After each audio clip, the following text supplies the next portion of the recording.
Your Excellency Abdullah Shahid, President of the 76th United Nations General Assembly, Your Excellency Secretary General Antonio Guterres, Your Excellency President Moon Jae-in, and distinguished leaders from around the world, it is an honor to be here today, where BTS appointed as special presidential envoys of the Republic of Korea. We're here today to share the stories of our future generation.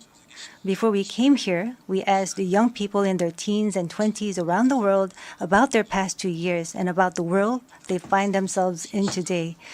Jin will share some of the answers we received. Yes, should we take a look?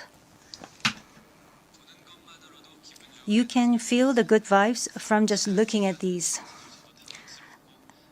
There were times during the past 2 years when I too felt bewildered and troubled. But still here, we have people who cry out, let's live on, let's make the best of this moment. Because we can't stand still when we are in the ideal time of our lives to take on new challenges.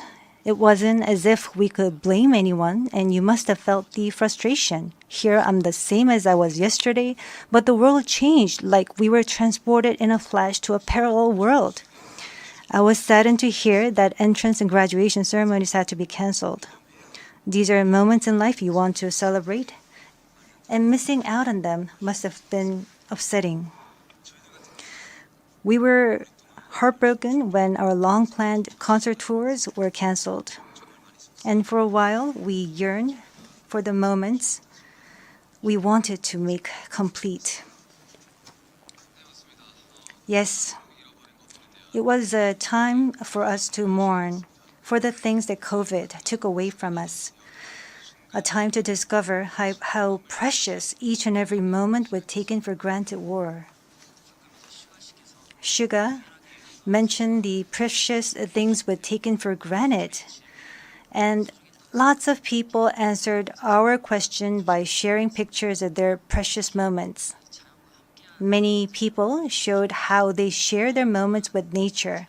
I think during these 2 years, they found dear the time they experienced and care for nature. Yes, but maybe because we feel an encroaching sense of dread that our time on this earth is limited, we just talked about the things we mourn, and I shudder to think about mourning for the earth. Everyone agrees that climate change is an important problem, but talking about what the best solution might be, that's not easy. It's a topic that's tough to make conclusions about. Yes, it is a tough discussion, but I learned while preparing for today that there are many young people who have an interest in environmental issues and choose it as their field of study. The future is unexplored territory, and that's where we, more than anyone, will spend our time. So these young people were searching for the answers to the question of how we must live that future. So I hope we don't just consider the future as grim darkness. We have people who are concerned for the world and searching for the answers. There are still many pages left in the story about us, and I thought we shouldn't talk like the ending's already been written.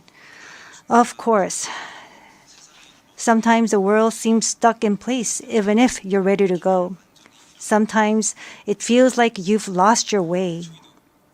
There was a time when we felt the same way. I've heard that people in their teens and 20s today are being referred to as COVID's lost generation.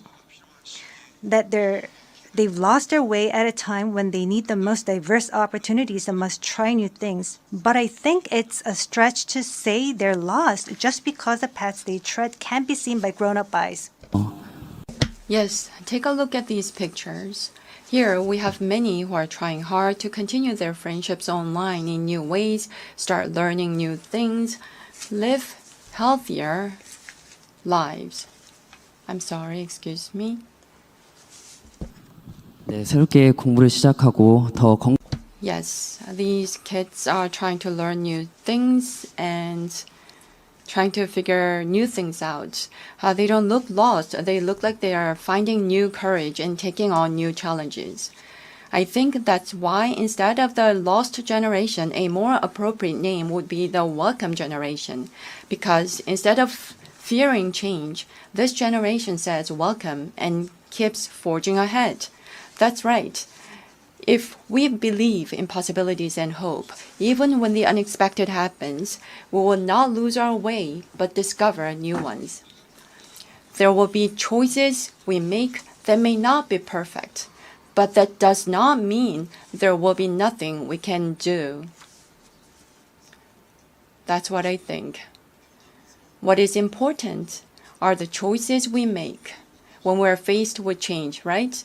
Some of you heard the news that we're coming to the UN, and a lot of you were wondering whether we have been vaccinated. And I'll take this opportunity to say yes. All 7 of us, of course, we received vaccinations. The vaccination was a sort of ticket to meeting our fans waiting for us and to being able to stand here before you today. Just like we said in our message today, we too are doing the things that we're able to do right now. Like the vaccinations, efforts are continuously underway to keep this new reality going forward. And I think the day we can meet again face to face is not far away. Until then, I hope we can fill each of our days to the brim with positive energy. We thought the world had stopped, but it continues to move forward. I believe that every choice we make is the beginning of change, not the end. I hope that in this nascent new world, we can all say to each other, welcome. And now, as we look forward to this future, the permission to dance is our message of welcome that we want to share with everyone today.